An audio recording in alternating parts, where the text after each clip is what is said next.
دشمنان دین میں نبی کے قتل کی تجویزیں اور عمر کا نبی کریم صلی اللہ علیہ وسلم کے قتل کا بیڑا اٹھانا۔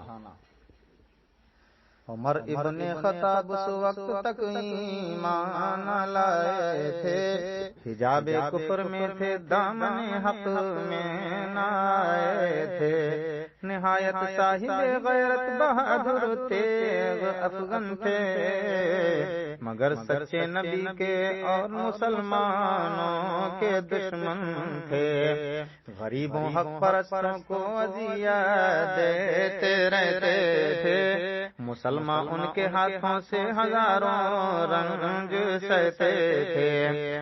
جناب حضرت حمزہ بھی جب ایمان لے آئے، تزلزل پڑ گیا باطل میں اہل مکہ گھبرائے۔ مسلمانوں کی روز افزوں ترقی سے لگے ڈرنے، نبی کو قتل کر دینے کی تجویزیں لگے کرنے۔ کوئی بولا غضب ہے اپنی طاقت گھٹتی جاتی ہے، کہ دنیا دین آبائی سے پیچھے ہٹتی جاتی ہے۔ یہی حالت رہی تو ایک دن ایسا بھی آئے گا، ول کے واسطے کوئی چڑھاوا بھی نہ لائے گا۔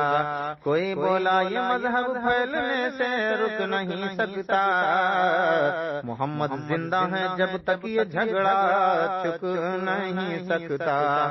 کہا ابو جہل نے دیکھو یہ نرمی کا نتیجہ ہے، پکارا ابو لہب میں کیا کروں میرا بھتیجا ہے۔ عمر بولے یہ قصہ ہی چکا دیتا ہوں میں جا کر، کہ دیتا ہوں تمہیں سرحادیے اسلام کا لا کر۔ خوشی کے غلغلے اس محفل حق پوش میں اٹھے، عمر نے کھینچ لی تلوار پورے جوش میں اٹھے۔ چلے اس زندگی بخشے جہاں کے قتل کرنے کو، شہنشاہ مکان و لامکاں کے قتل کرنے کو۔ نعیم مرد مسلم سے ہوئی مٹ بھیڑ رستے میں، وہ بولے آج کیا ہے تم نظر آتے ہو غصے میں۔ کہا میں قتل کرنے جا رہا ہوں اس پیغمبر کو، کہ جس نے خرخشے میں ڈال رکھا ہے پیغمبر کو۔ وہ بولے اپنے گھر کا حال بھی معلوم ہے تم کو، کہ ہمشیرہ مسلمان ہو چکی معلوم ہے تم کو۔ تمہارے گھر میں بستا ہے خدا کا نام مدت سے، کہ بہنوئی تمہارا لا چکا اسلام مدت سے۔ یہ سن کر اور بھی غیظ و غضب طوفان پر آئے، عمر تلوار کھینچے اپنے بہنوئی کے گھر آئے، اور غضب ٹوٹا عمر دہلیز پر جس وقت چڑھتے تھے، وہ دونوں حضرت خباب سے قرآن پڑھتے تھے۔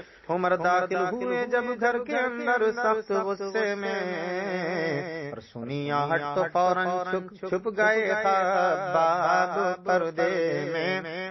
کہا کیا پڑھ رہے تھے تم؟ وہ بولے تم کو کیا مطلب؟ کہا دونوں مسلمان ہو چکے ہو جانتا ہوں سب، بہنوئی کو آخر عمر نے اس قدر مارا، کہ زخموں سے نکل کر خون کی بہنیں لگی دھارا۔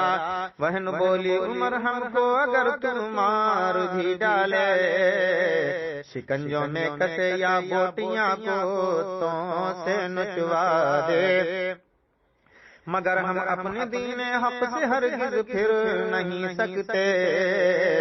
بلندی معرفت کی مل گئی ہے گر نہیں نہیں سکتے، دہن سے نام حق، آنکھوں سے آنسو، منہ سے خون جاری، عمر کے دل پہ اس نقشے سے عبرت ہو گئی پاری، کہا اچھا دکھاؤ مجھ کو وہ آیات قرآنی، سمجھ رکھا ہے جن کو تم نے ارشادات ربانی، بہن بولی بغیر غسل اس کو چھو نہیں سکتے، یہ سن کر اور حیرت ہو گئی، منہ رہ گئے تھکتے، اٹھے اور غسل کر کے لے لیا قرآن ہاتھوں میں، بھلی ساعت میں آئی دولت ایمان